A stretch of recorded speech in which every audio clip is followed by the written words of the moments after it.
Pororo, iya seto awaka ku miami wa. Hello. Mr. Titi. What up baba for egbe no ma? Amene advance we. Egunwe gwan baba. Cause makabo we. West baba. So, when you atama we, una are wa ha we ni topic, wa mo la dia every topic you know how. So we are telling we are tapping we can call in. Niega distract we so that no making our good viewers and followers. Okay, what's it? What's it? Uka one more phone where is silent in there. When one them media no after them. Then it's time for contribution. Then okay so I call in niega distract we because all to look like a shy play. Now you understand? It's serious. My bag. I do when we me la video. You know what about when we me la video. When we me la video. Egbe call me and we have egbe call we take call me now. My bag say we win me now. We do correct me now, but we are not correct me. Every life do we are not correct me. We have a team. We go go we you know you go distracted me now. Okay, what's so about it about okay, what's so about it about omo wa mewo afe bo saguwaro alawo da guwaro wa yo pa o manu wa yiva o manu wa e no ma sa ku wa ba o mani an later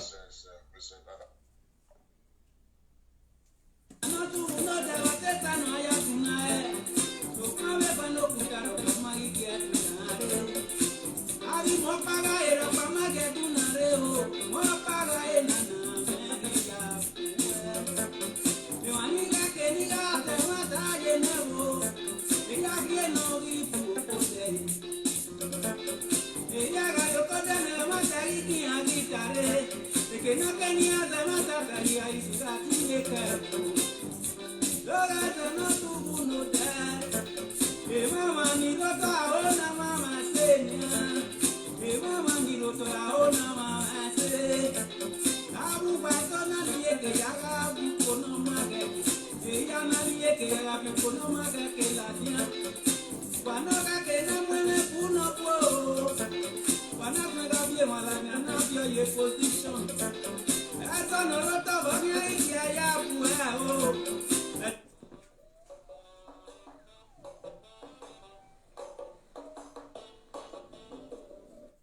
Ese cumulo que no vamos a morir por manetemo. Ese cumulo que no vamos a morir por manetemo. Y van y más que ya venemos. Cuando vegamos la mala gana lele condition. Tagi we ya ta o aba tagi we ya ta se minu o ene na ya ene se no tu taro sali ya o iduniga te mata de ba o ga pakani awe na no tu no de ko no tu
I beg, no, maybe that person don't cut that line. I did for live video for that line. If you be that person who cut that line, so where they cut this line, so I beg, wait you write put your prophet, I you write for put before. Write at the live video, put me for not the call if I did for live video, I beg.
Okay, you want to carry your background.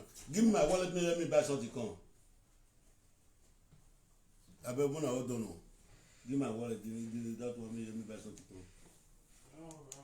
Eh? For Macadona. No, this one is not. Give me bigger. May you buy conflict, if you buy conflict, you buy this in bread. Bread, I don't buy bread. You don't buy bread. Buy conflict. Come. Why you call give me 20? No, don't be no 50-50 you call me, man. Later now. So yes, if you had to know say waya bogwe waya toy me na mama waya gbe me no we watch one waya new generation. Omo no mu dia o dem matter. No ya dolewo said no pa worry o dem matter. Yan we matter reve e matter kina ata. Ijewe ga ke no dia ade ze wo nyanga no re Facebook ina. Eti no re Facebook na kegeni ya ade bini more than 4 years o nyanga wo ti ni asi. Idoga ana riego na bi ku na ya fe ni aye yin wa hwe onyi me na bi ku na yin we Facebook na onyi me ni ya me yin wa do so wo yan no. Cause here we charity begin at home iri ata. So onyi me na bi ku na ya yin we Facebook nu wa ge na onyi me na ya me yin wo wa no ni ya yin dagbe yan. Manado kie a group na Tiedo United. A group ina ni maya wa dolo maya we eke onyanga no wisu no Facebook ina manado kie group ina. A group ina koma ni magugunwa no wi eri eme ni mata egega se ma be miemi ma be tama eme no roto na ke no de ade Emano buti eme ke no de ade yan wo wiri go iri bribe. O ma be ni meje igo na si me ya bowa na se me ya degrege me mi o ma we bribe. ige 20,000 30,000 me mi o ma ego na se me ya bowa ego na ayofo oni o se ona mi we kege ni ya di a oni ya ge bribe e ya ri goku ni pe alobun we oguro pa ero ba gbon na no se ki bowa mu ni medene na na ego na ori enu ese 20 naira e pe puro ode yo wa ode pe pure o ka me erita ogwo wi elu 5,000 me oni o se ni aye gbe me funfu egbe iwe yan na arun opana ro ona we me rio ko dene ni me na mi ko dene o se ti la di o do prove e magbon e na e ro na o we do prove e magbon e mata na no sunu kino de ade na we even time wa wu wazi egbe wagun mi awe mi no ro me ko e spirit of leading me ti o bo me akedo mi we e ma do de pa me ni ha awo teme no we me nwa awo teme no we respect you ge iya we yan gele do bege e we onyanga be tina no ya me Facebook beni kwima ya mo disgrace gima beni kwima ya mo nyanga gima ya segbe mi na report e CNN amari me obian e ne report e CNN amari me ro pa obian iya gele do bege e we e mata no okina agwa wi ko na yagun a iya wo pia o din wa agbe mi mari respect we ne opiaro okuro here where the man is the head of the house. So Magale Kamiya where man of the head of the house. Ade ma me ni meje, me na ri okwo yo wa, ina gwegun ma wa mi ni we, ubi ami le gbe yo a o. Ade ma na le gwa okwo na gwa social media ya ma e, ade ma se ti Buhari o wa ya gbu bi ya o, iyan wu gbe me ni ari ne. Iyan wa awu gbe me ni ma ya akuku gbe, ma koko gbo ma na kwere gbe ma gbe le 2 weeks ere re ga correct. So mana we ni do yani ibudi ni do yani kamuwa emere emi monica no roto na let me go to Talent Oyibo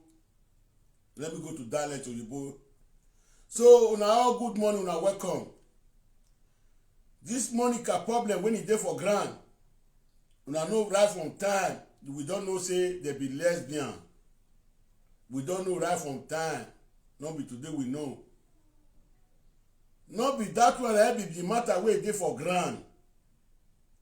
No be the matter wey dey for ground. Una supposed to know. That's why they quiet, they watch everything since yesterday. No be they call not be new thing.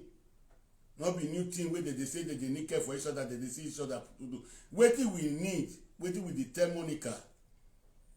Now be CAN. Now we need. As I call receive some call yesterday, the call.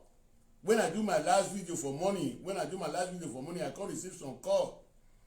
You know, say some people, they'll fit call you now, come talk with you, no day. Maybe for take and do live video, maybe for talk on heart. I received some call from Nigeria yesterday. The call when I received, they said there be Monica family. Since yesterday, I tried the line, no go.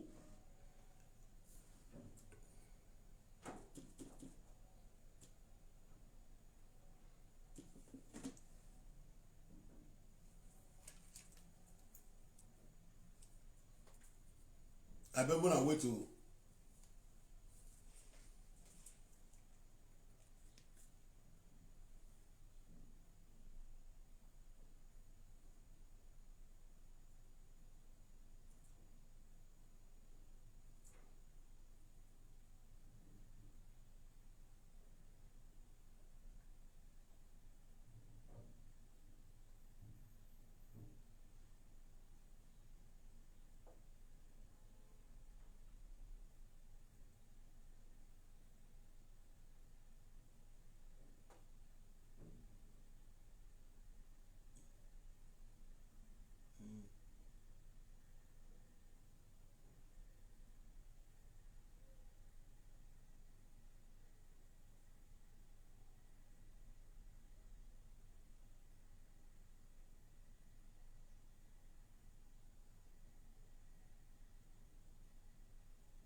So my brother, una good morning. Una the matter wey I did yesterday when I do my last video. Now the message when you call and listen to. I did yesterday when I do my last video yesterday. I said the call house. Person come call me, as the person call me, come tell me say see wetin e dey, see wetin e dey. Of which I can't tell the people when they call me yesterday, I can't explain that to them. I explain that to them. They're supposed to wait while I confirm finish. They don't wait. The broadcast come out. Till now, we call the people don't carry phone. We call, my brother called the number for house. They say, now, Sagduwa number. Now I say, okay, no problem. That will not be my business. The business will come for. So, they say truth has to be said in any community. Where they say, where there's no truth, the community can never move forward. And the community will never straight forward. When I see all those disgrace where this our women they give us today now. Not be only with the disgrace, they disgrace even our children when they grow, they come. Then they look and say na money that they find. Then they look and say Facebook they give them money, then they subscribe for them. So if you see all those things, then they do it because of money, they don't do it because of anything, all those women. And they don't know say tomorrow their children can come a better son or better daughter in the community. All those things where they do so, they can use it against their son. They did not know. And also the followers that is following them, that is clapping for them. The followers and the clapping followers, they are the worst people on life I ever seen on my life. Who cannot tell the truth. These followers, they have educated followers in them. They cannot correct these people. Una see wetin happen yesterday for the town. Una see the time. So people wey dey for house, they do live video, say then they group all of us together and say we dey disgrace people. Then they group all of us together, say we dey disgrace people. Now this one me dey talk is then. Now me dey talk when I say I dey talk to all those women, I dey talk to all those women. The particular women when I dey talk to all of una know the woman. But I can't dey pass say some women come dey group and they come dey group themselves, they join and say they join. So anyway, no be that way I come for now. Wait till I come back una this morning. Una no say me na pikin when he graduate. I graduate for rabbit, how to dig rabbit too. I can't get am for sense where. Me na pikin when he grow for village. You know, not be as you take grow, me take grow. When something dey happen like this, we dey sit down. That's why they tell us una go wait. My followers, my best followers, my friends, una go wait. Una go look wetin I go do or wetin I go say. I fit not go meet these people for us. When I don't say am, when I don't use ancestors, I don't say the thing ancestors don't write something put. This thing go dey affect them for house. They go do the right thing wey they supposed to do. So that CNN wey we dey talk, due to the call when it come from their side yesterday, I can't see call many people. I can't ask this kind of question. They can't tell me say this kind of thing they happen for their place.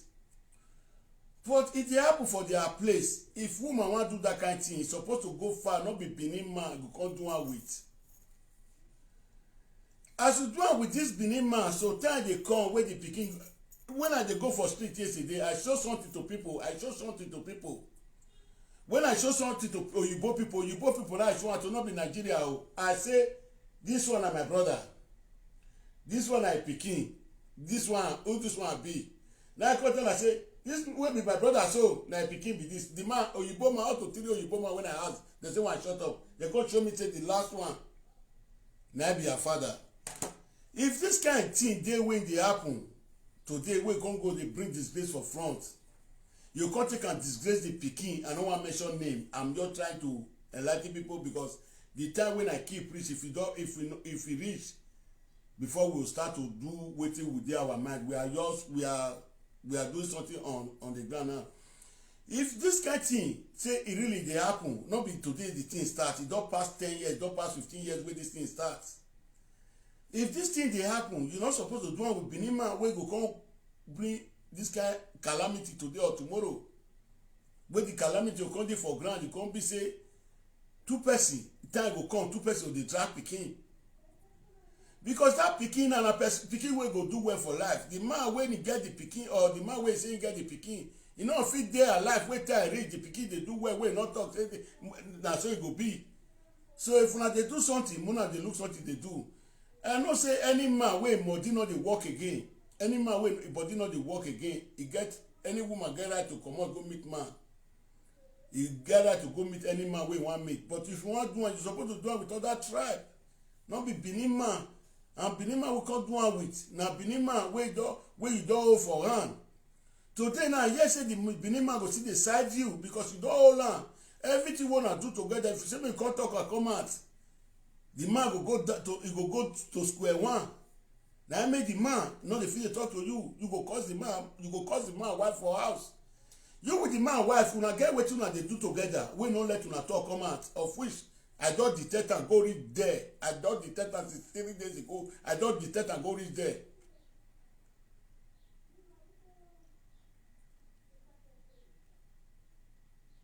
So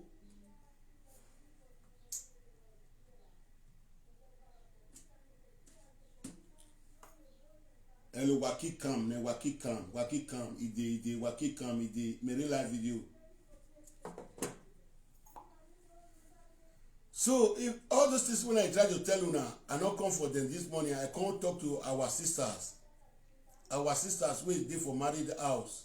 This person wey dey put red, so wey dey put red, so I beg una look for a name for me. Better thing, not like better thing, na destroyer. Now I be. I come this morning. The action wey people think say I go take since yesterday not be the action I dey take, but I dey look something first before I enter something. For this CNN wey we dey talk, so we see there about the CNN and we want to bring the CNN paper come out the result for our side. Now to come bring the result come out, make everybody know the side wetin dey go on. But for that our sister wey dey for Nigeria, I beg, we see the beg presenters.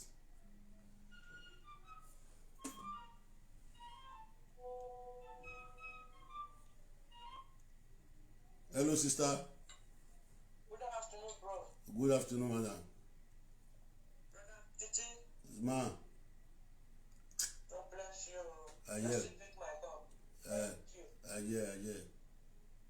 Thank you. But you know they work today. No, I did live video now, so they talk to me, so sister. So okay now. Okay. I will not call you ask you something before. I should do live video. If We'll talk later. I'll talk later. Okay, thank you, mommy. And God bless you. Where my children? Where my papa? I hear. Good. Thank you. Okay, Bye-bye. okay.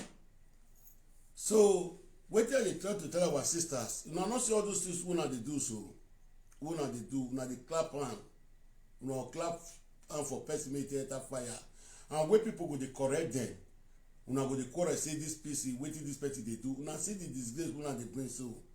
You wey dey clap am follow am when time reach as e dey for that one pikin body na the eye wey dey take look e pikin na dey take dey look your may God no let dem take that eye look us. Abeg Ife from now. Followers we dey beg una, commenters we dey beg una. Una look something dey do. Una see say all the whole disgrace. I see many followers yesterday, many commenters wey dey call me since yesterday. Now they send these people, now they comment, now they call, put where all those people they do all those type of rubbish. This set of people, they be bird of the same feather fly together. One not dey wey one comot wey time reach. One not dey wey go say him dog good, now he do good. One not dey for 12 the way one comot wey time reach. One not dey wey one comot wey time reach. Cause na wetin this one sabi, na this one sabi. So anything wey dem dey talk now, mona leave them make dem dey talk am. If na to make peace for them, make dem no quarrel again, we will make am. But that one not say make we not see the DNA test. We as a men, the men in community, the DNA test we will see am. We need them. For the one for house, that one don't dey under assurance. Mona comot mouth for that one. They say that one under assurance, CNN, everything. That one don't prepare down for house. Mona comot mouth for that one. In this case, whether they be there, they not be there is not my business. We have been seeing it before. They are leliers. we don fit hear am for their mouth before. They wan take that matter come cover the matter wey dey for ground. So they wan take and come cover the matter wey dey for ground. Wetin we dey try to tell them. We know say they get wetin they dey do together. Both these two parties, they dey do some of the things na they dey talk. So they never talk and finish. So we no fit cut am for their mouth. We want make they talk and finish. E go concern the secret wey they dey hide for that house. E go concern all those things wey they do. E go concern am. So since the man don give go ahead that day, if una see one of the video wey he do, he say any secret wey he get may prove am out, make the thing finish for ground. As far as say don throw away that one, he come throw away him friend day break. Una go see bear patient, una wait, we will look at the secret. The man, wetin if the person dey talk, una dey other, he say any secret when he gets, wey wan burst me, make the pin wey hold am for neck, make e comot for him neck. A person dey talk, make una dey lis ten. No be so una your go down, una go dey write papa. So now they try to tell am, we will still wait. We will wait for the next secret. For that CNN, we are still waiting for the CNN. If they not do one for here, the call when it called yesterday, I know say that distractive. Now the country can distract me. Distractive, now the country can distract me. Una know say me na pikin wey go carry matter, wey spirit say carry matter and not deliver.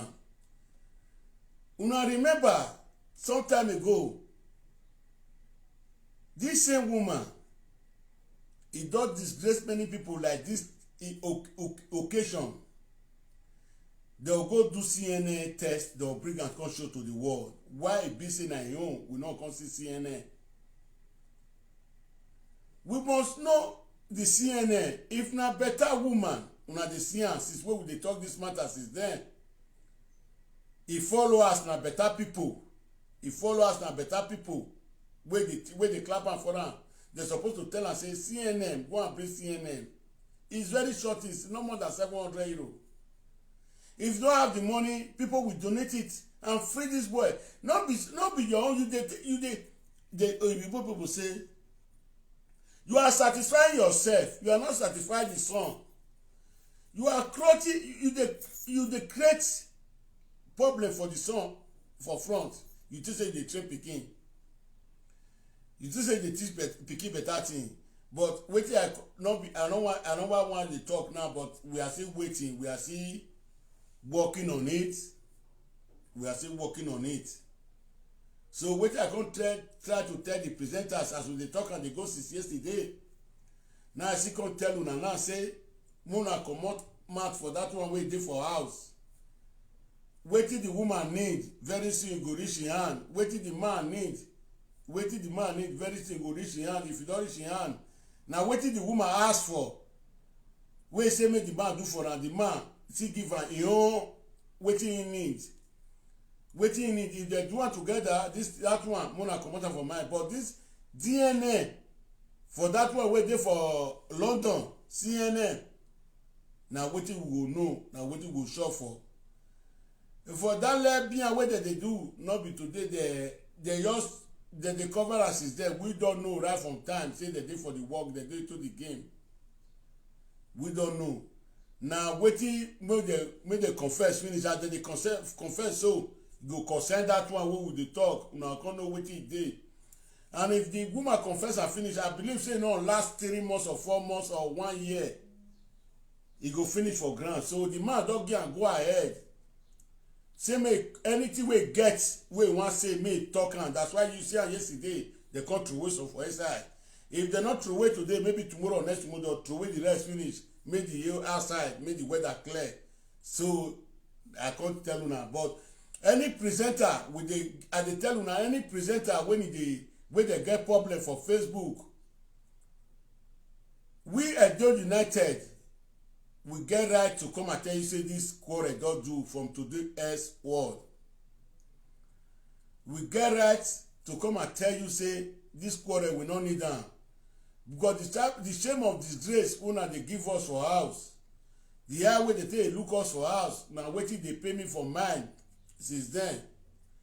If I see and say una be presenter, now me they call her audio presenters. una go say una be presenter me dey call am audio presenters wetin me know when I dey for village that time wey we dey for our village person wey e no book when e go school na we dey send message.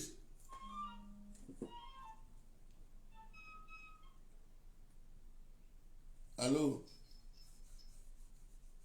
Hello, Ipa. What are you? Domosa. Abokiyan. Eme na enti Gwanyo a. Gwanyo. Okay. Ipa. Ati ku beg eme no roto na. Iye fans anybody. And they are not what the here fans or here fans or salu. Why you? Eme no roto na, Why I get from the hostel, and the number that's when the last year. A lolo, or my effing weary, a Monica pa, or Bayo Bere, or immediate Amuye, Uzabone, or a berry down to berry down. Keke, Aliye le pute nor America, Keke Canada, Keke Iani Kulu, and Italy no Jolly le Pegia. Iya ma o na njo pewe na. A lot of my way. Eru wala or bien a J boy. Or we eru wala or fucking Monica. What is an Oh, Davio, or worry fucking Monica, Davio. That's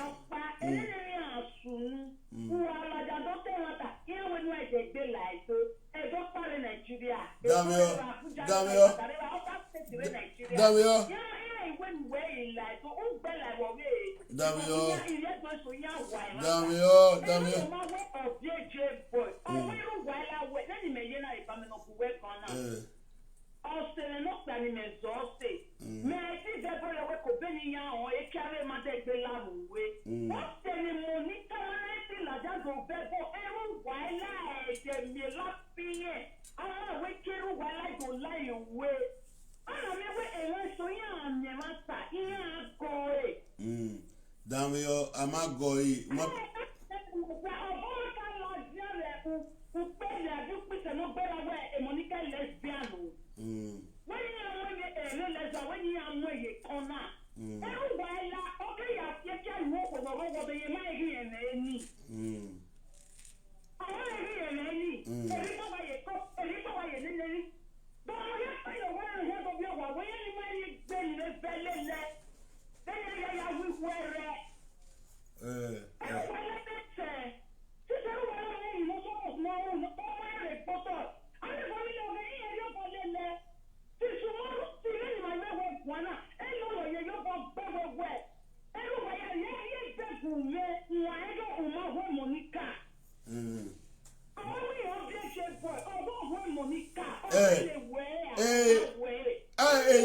J-boy, I tell me, my baby, you know, ya la do work way.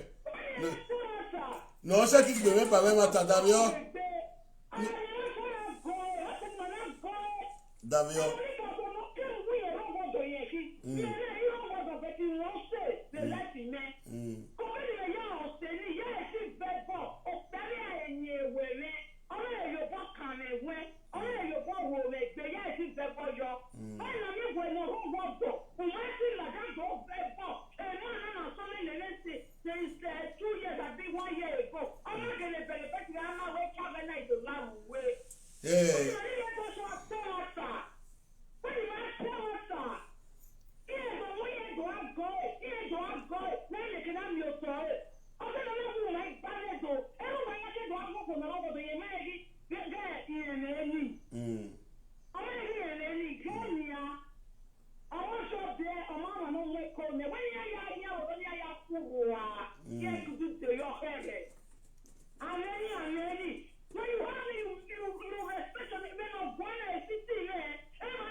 Mudia. It's any picking phone where. Mudiane. Hello, Baba. Domo.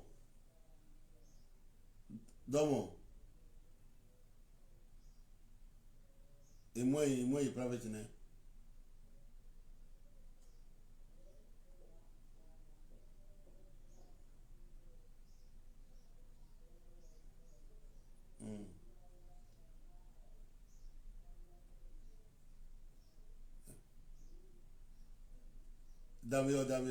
Damio, you are finishing the Yago one. Remember, we are finishing the Medi, me had to make Guadilla, but we are finishing the more.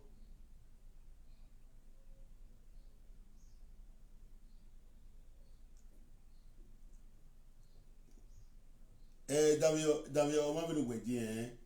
When we beg your mark, when we beg a bunny, when we beg a miss, we only name the time we voice of banning. We voice of we need to see argument, who pause, who give my Yannick banning in a row, and my do tie. I do rectify, remain Yahweh me. Because mesdames, if voice no got a banner, voice of I tell you, me are finishing the life you cannot that you are finishing the Atimo. Okay.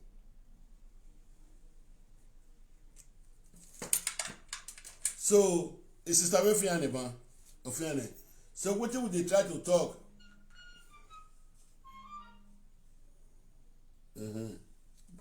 Hello? Anybody see well that ground waiting now? When I turn up for what's up, I am your toy. I am your toy. Don't worry, I'm not there. You are there. Anything Monica only for someone where the Monica just is here, jump and then you open up a beggar. Go, you can't go for another now. Oh, you may not only ask them for your talk with Monica.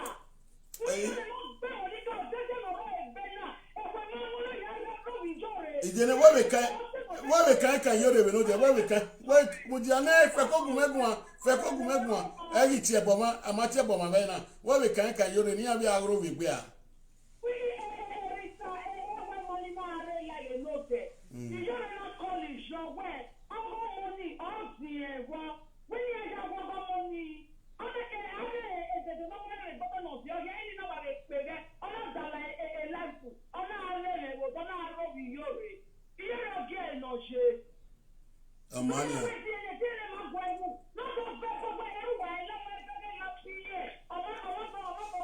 Ogoni, a message not even know there. A message not go odo we are even know there. Ogoni. Damio, okay message. Oh mania, yoni.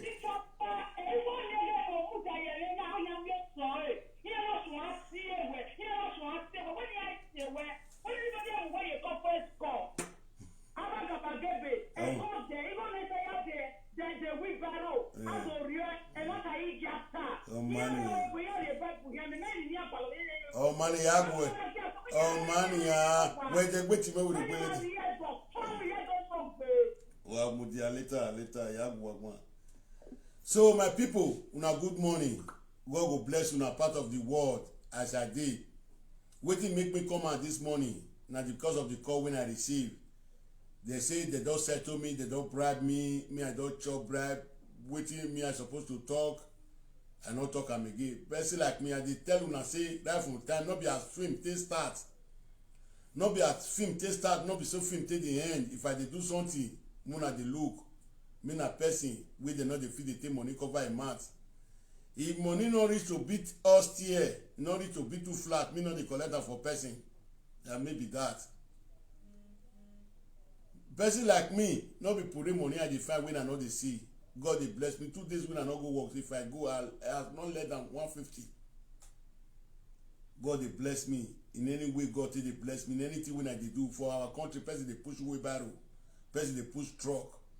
So anything when I fit do, when I know say my capacity go carry, now I dey do. If you dey there, take and dey laugh me, na your own you dey.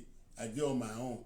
Ask when me want build today, no be you want to sleep on. You ask when you want build tomorrow, no be you want to sleep on. But for that bribe, oh, my people, anybody will see this video, I'm gonna come out that bribe home for my head. I know the chop bribe.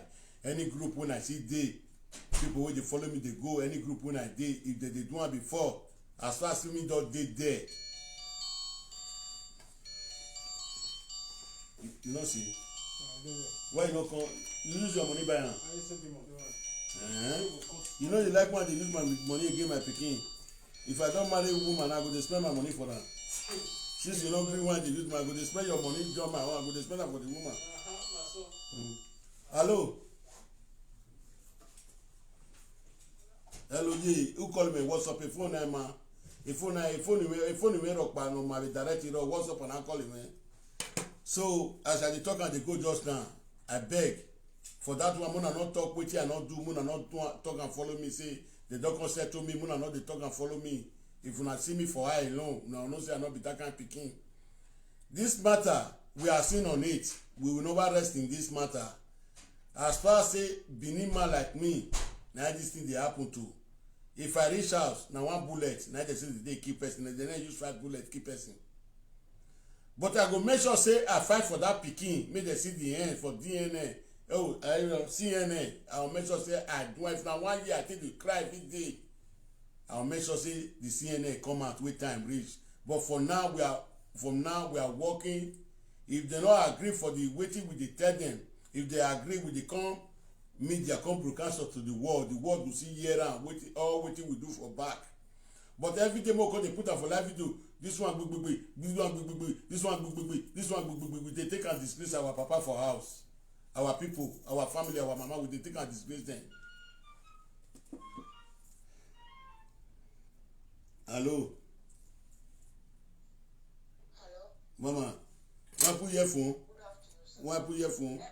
I want contribute for this story. Oh yeah, contribute. Okay.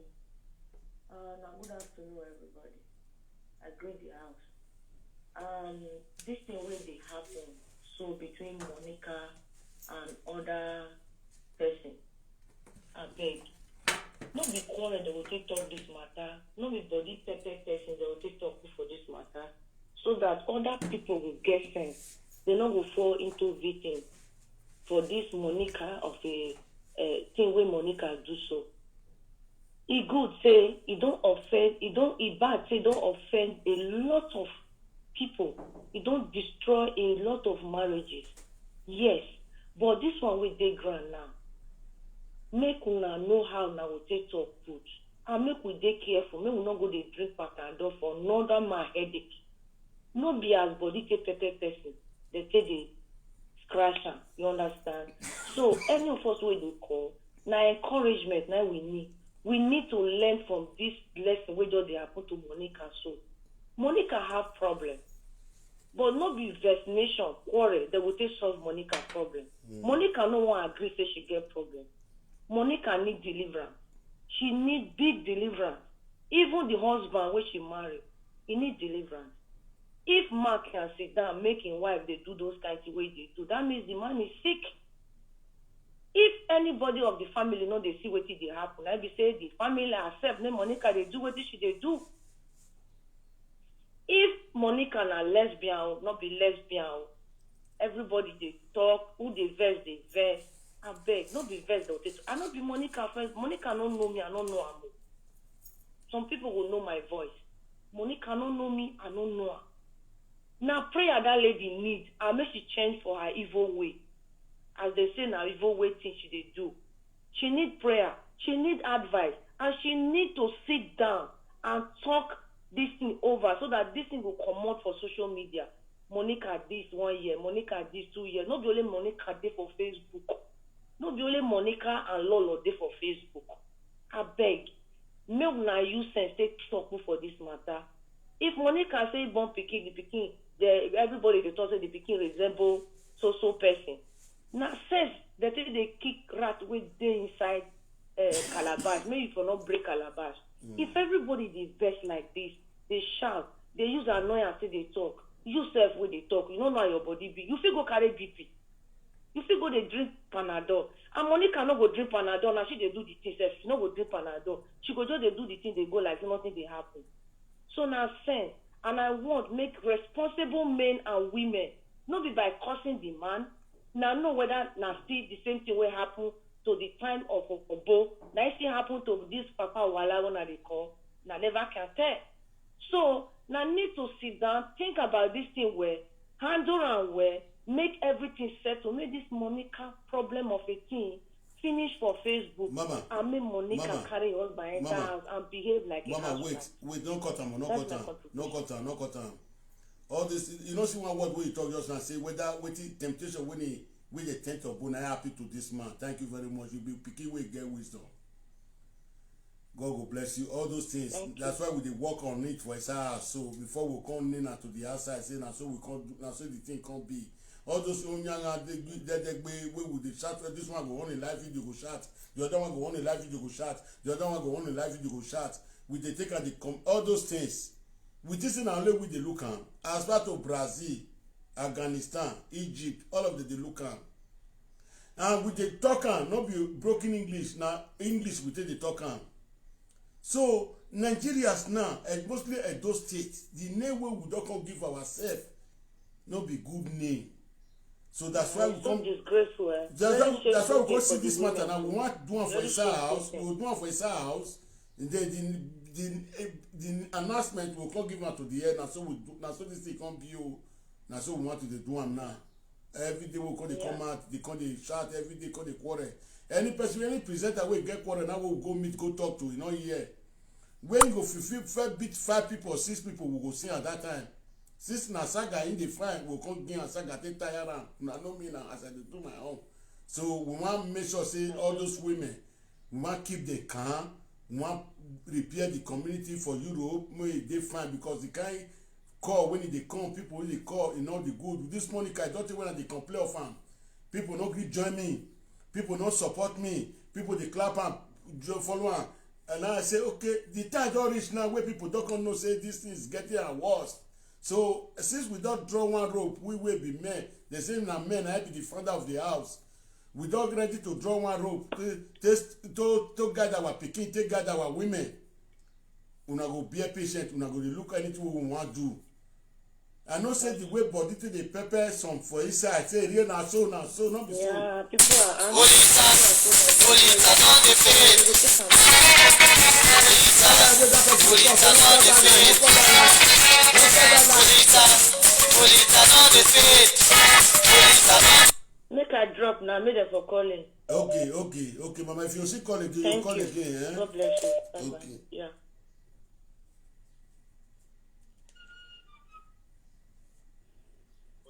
Hello, G.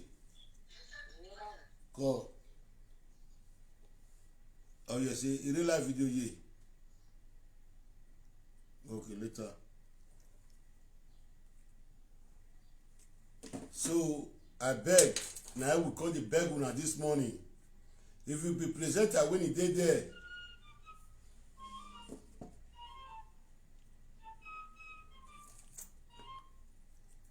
They need the earphone, yo.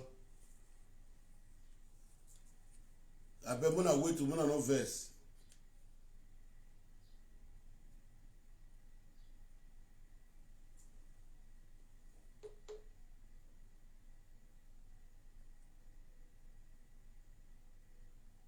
It is earphone, yo. Go make one. It is earphone, yo. It is live video.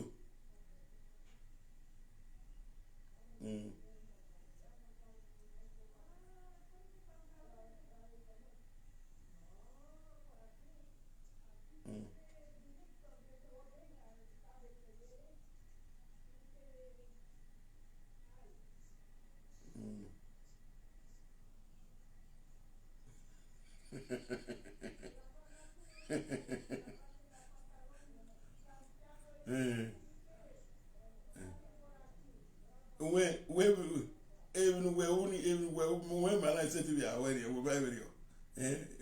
Be able to work one later. More. Okay. So, if you hear Nimo say, my country people, in a very short video, I dey brag all the old presenter for today and tomorrow. For that one for us, make una comot hand. Una comot hand. We know say, wetin I hear yesterday, I talk to many people, the word see they make my ear, they make kuru. Person go know as he has be. Person will know as he has be, he go dey draw leg, they come out. So this confession wey they dey so, we will see give the time because the man don't tell us say anything wey you wan talk come out for mouth make e talk am make the matter finish for ground. He say the pin wey e dey for im neck e too hook. If dem no talk am now 2 years time e go come bring quarrel again 3 years time e go bring quarrel again. And na true say Monica a lot of talk say this man I no dey mention name. This man he do vaga. This man go bury am. This man go bury am. Na true say he go bury am. But the way he take go bury am, you know say if mama dey for here, prick he no know him mama o. He prick he no know his sister o. But e go too difficult for a man, traditional man, to come out public saying do this kind of thing. It's too difficult. All of us know. So no be that one we dey give. We don't know where matter they go, but we do dey beg all of una. Everything will come in order. Everything will come in order by the grace of God. It will come in order. We will present everything for you people. You people should be patient alone. And when I see call una, when I see tell una for another thing, Sule of London. Chan. I beg, I see the beg una. That Sule matter. Where they go on so for Facebook. Una know wetin pay me wey that man do. Sule man, the truth no say make they not talk am. People feel look and say he right. He not right. People feel look at for me. Pikin wey dey talk truth. Una see the time wey me with woman wey born for me get problem, wey the man come talk put. E no concern the man. Even though the man dey take off my pikin, not be my pikin dey take off, na Toto dey take off. Toto and dey take off. Because person like me not send any man may train my pikin. I never die, no break leg. If you say they train my pikin, I not send her. Na message wey they send person, na person they do. Wey that man come tell me say, you know see my pikin again. You know why I don't want to talk to that man? I supposed to talk to Sule. If man get quarrel with another man wey don first born for, I dey tell men, not buna to throw man put. If you be responsible man as a man enough, you have to pick your phone and call the man. So tell me, la wo gi awe we yana. Yen wo na be anywhere. Please, you do am. Not be say your wife come out for live video, you go come out.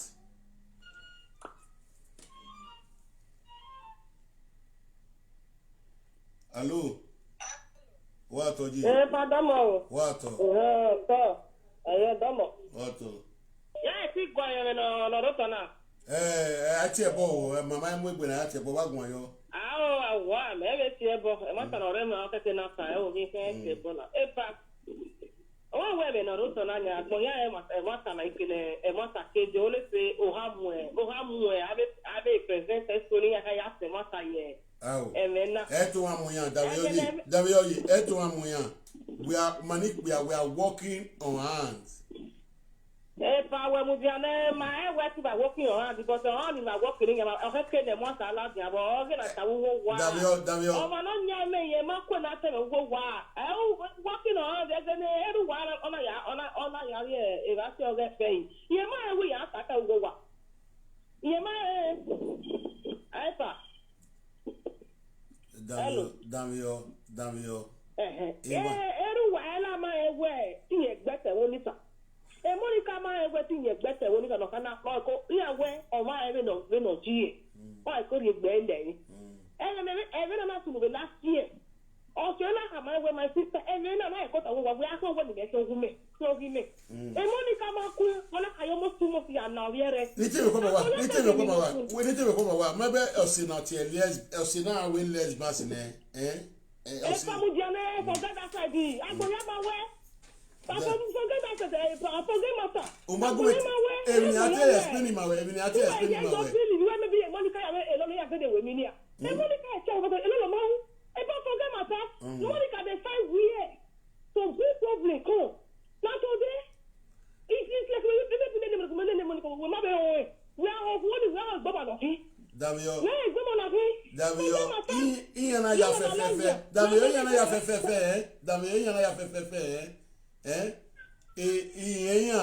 eti maya Monica ni yon eti ma e me kam we no me kam we na mi ni ya fe ya kata le ban be yani everybody we know wetin dey ground we know wetin dey inside this matter for me we dey talk me we talk you forget matter na Monica first come out when he accuse Lolo say Lolo go dey talk up around abi that one quiet that one not talk for 2 months that one quiet he no talk many things wey be say Monica say accuse Lolo wey be say Lolo be everything for inside body when Lolo come out now he come accuse Monica say you fuck papa wahala you fuck the other one dey Lolo baba first na very very nice you fuck Monica no ever want to come out one day say as a woman as a housewife say all these people wey say accuse me say if I do I not get it me I use all my things dey pay Monica no ever come and do that court.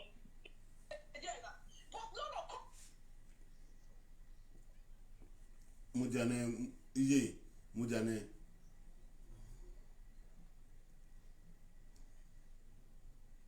accuse Lolo come and dey swear carry Bible come on because I say na wetin person no let to say dey defend himself Lolo no Bible he use Bible to defend himself you wey say before you say who get church okuna call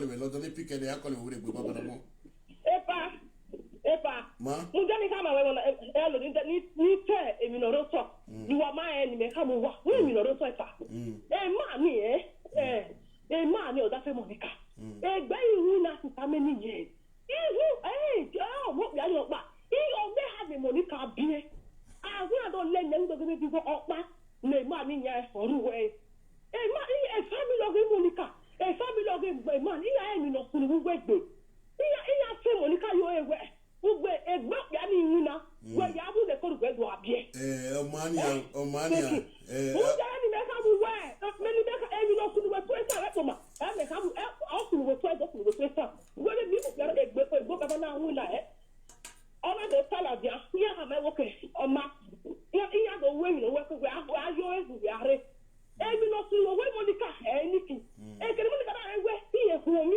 egbe il didn't pick a corner. We didn't pick a corner. Hello, Baba. What? In live video. Yeah, I said the good you. Welcome to put here. One more you do that. You more on Otero. Za. In the afternoon, I will come anywhere. Gume where mekere kata mumenwa already wo because when in Nigeria then you ya wo here awa so the other thing o ga ti wa me awa we no be ma we na dey una say dey wrong because if I know that we are just wa call the notice wa we no move on wa lie wo fine it was good and fine. Davio, ni clarify wa. If no see na we no your wa line wo. We know that ma settle matter no ro wa dene. O keke ma na dun we yan kawodo ni. Ogeru wa la ni gari yo de bago ko ni no ro wa ni gari yo ala we no ri nu iwo. Du wa ma dan e matter. Atiti Davio la wo baba, e go mo ja so e mama. Every party, every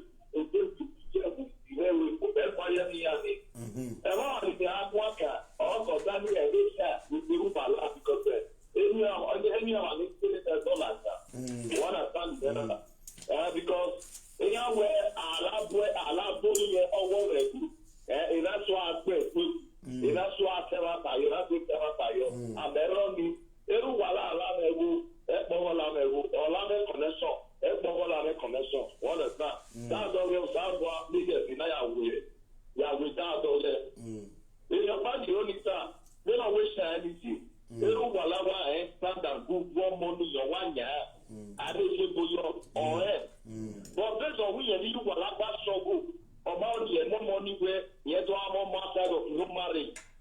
uru no sumu ne e wani ko ata we sha momo yuke ko te ko ni wala o wodo na we chama we ni me ga ni pasu all to this extent ali wo so ni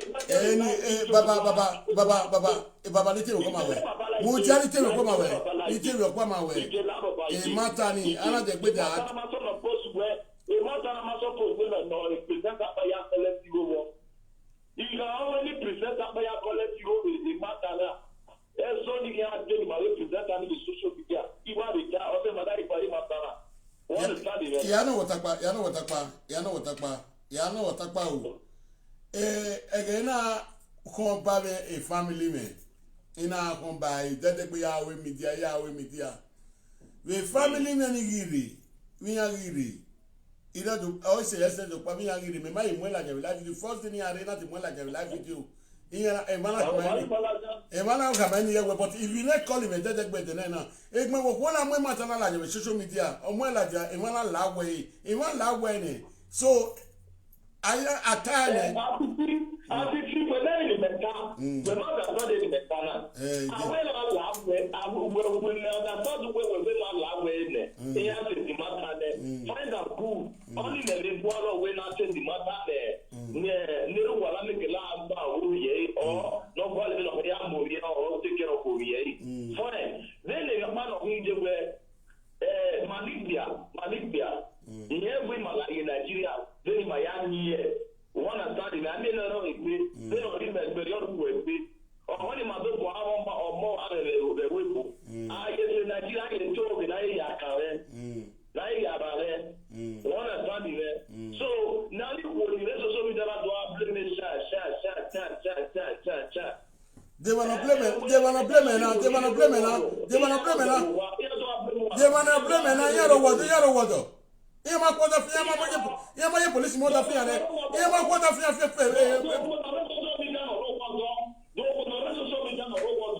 why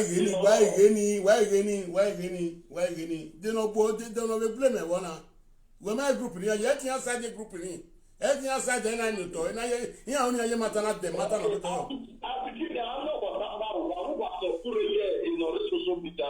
we no mure aro ini show when Monica with the law concerning who allowed issue now of Yana Moto. Or my suppose where other presenters on the social media. They don't know with the Monica and Baila, to be a Baila, and bed boy. If you don't present that, you could go with you. Ni mato bi ma ya somos ni ana wa yi la ni azo beto. Damio, even my wo gbe na, we ma even ma hu, we ma you ma ze, we ma de tu we bi are wa ni, we bi are we wa ni. Egbe mi we tu tan we abebe ma be si ya ni. Because when I say we dey ba because if you dey ni boom, you go there. Damio, in my time, me ga we bu ni na din na li ke me ya oni ma kan me. Ogeni ataji me o we go na kian si me ya bo wa e si me ya di moto meri e but where that so be a yo ko de matana o se le ko ju ya tie de nesia we matana ge e la we no go because of course there you don't know where to me are you put there of course there me money me a ho bo ogo ko dani doka sunu for na egi sunu wa egi sunu iruwe bane wa mi meji I mean your pan fe wa gbon na that day me marry awon ma na do bi wa kwa na do tala jan wa mari go nu wa kwa imi to se nu me ime ge no asunu so la brother e no mi we e furi e me do alo ala bo ye na yo wo me bu ya bo ye na bo ye we they no za kwa Ethiopia no jo da fe yo beje idele oti ewu ma na ya na le bo o me yo ma ado ya do ye bo yo we oni o pa o ti we da we forget we respect you we ya pe so mi da do yo una de da ya do e unyi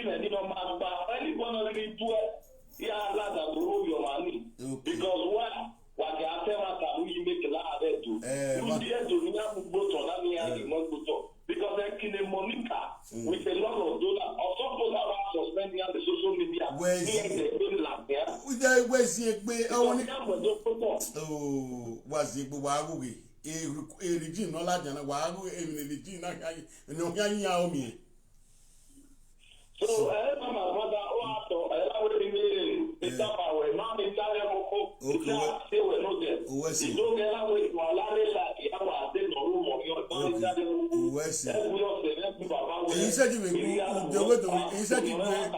said udori mo we lu de me ya we mi opata mu me wa se ko ki wi he said because that's so we are getting where the land of the matala e ya do mi no be lu wala o pe ya ki o ni ati ko e ya wo mi ya lo ni ave de land ni e wo ne mata na ya sunu kere dade ne mata na ya sunu listen ne mata na ya sunu ya send no bible me tie o ma be me tie because emi ya no sunu na mi ahia se de ni ya wa dolo ye me na e ni ata me na e ni ata me na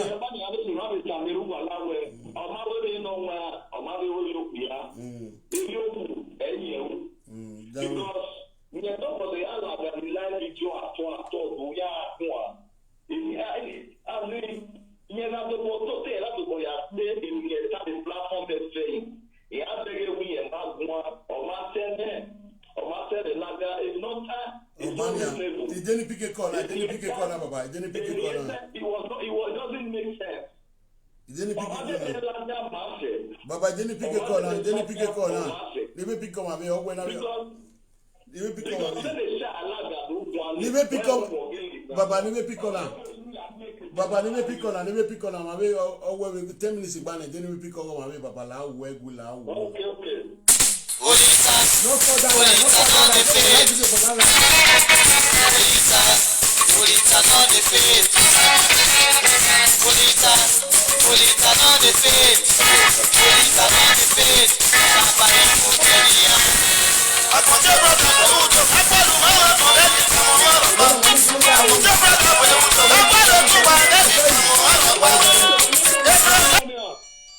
I want to call him a video call. When I call him a video call, okay, me take here.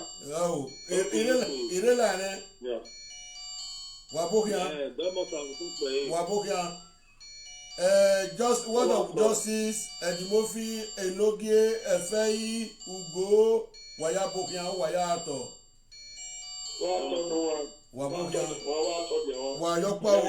Wayokpa wo manuwa wayiva o manuwa kimi wari do gwalo tero gona so abono ma eri mi ave aji baba o wayato wa bege iri la video ibudete dorire but when e ma yata we okode marie mafieme we na make you understand where o ma we magi regime na magi na ma o wono rekode no do ama no selu ama e mamudi ayi when I have few we might have kuna ya we when I have fear that when I have done ya my mobile well so about fear with it but when my little tamia ni ma be you no man tamia ya be so have dam your work ya be dam your ya be live fi we here wana ti fi you wana ti you we na adu wana be have contribution we have gun ya gun kemi no do to kere da de mi ya no sunu mama re la dia egen ma be ya la dia we na yoro owie ma be yoro nenia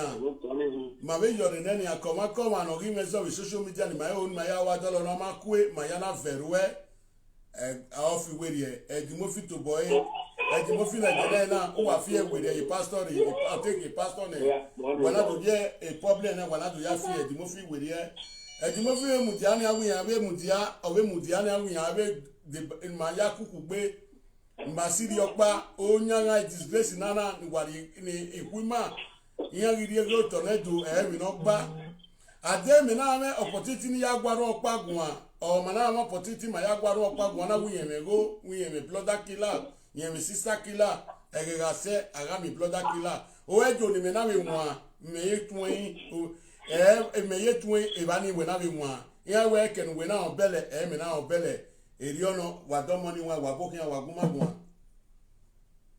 domo wa talk pe ipa wele last year ire life na te unu we pack my last to remember okay